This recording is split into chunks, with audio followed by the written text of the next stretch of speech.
भाद्रपद कृष्ण अष्टमी तिथि की घनघोर अंधेरी आधी रात को रोहिणी नक्षत्र में मथुरा के कारागार में वसुदेव की पत्नी देवकी के गर्भ से भगवान श्री कृष्ण ने जन्म लिया था। यह तिथि उसी शुभ घड़ी की याद दिलाती है और सारे देश में बड़ी धूमधाम से मनाई जाती है। द्वापर युग में भोजवंशी राजा उग्रसेन मथुरा में राज्य करता था।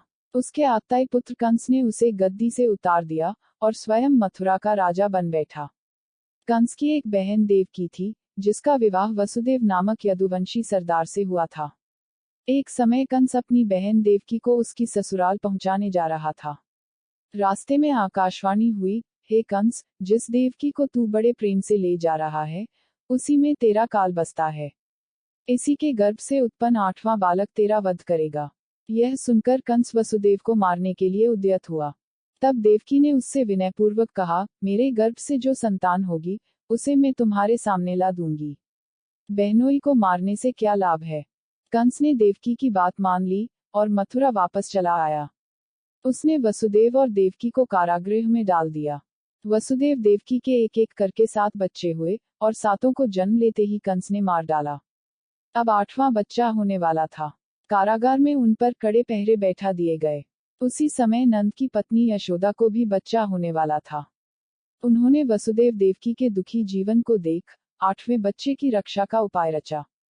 जिस समय वसुदेव देवकी को पुत्र पैदा हुआ, उसी समय संयोग से यशोदा के गर्भ से एक कन्या का जन्म हुआ, जो और कुछ नहीं सिर्फ माया थी।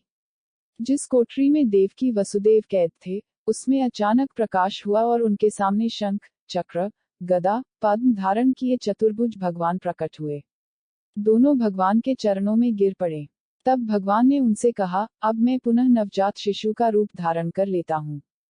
तुम मुझे इसी समय अपने मित्र नंदजी के घर वृंदावन में भेज आओ और उनके यहाँ जो कन्या जन्मी है, उसे लाकर कंस के हवाले कर दो। इस समय वातावरण अनुकूल नहीं है, फिर भी तुम चिंता न करो।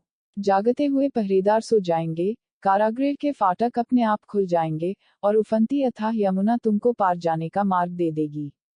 उसी समय वसुदेव नवजात शिशु रूप श्री कृष्ण को सूप में रखकर कारागृह से निकल पड़े और अथाह यमुना को पार कर नंदजी के घर पहुंचे। वहां उन्होंने नवजात शिशु को यशोदा के साथ सुला दिया और कन्या को लेकर मथुरा आ गए। कारागृह के फाटक पूर्ववत बंद हो गए। अब कंस को सूचना मिली कि वसुदेव देवकी को बच्चा पैदा हुआ है।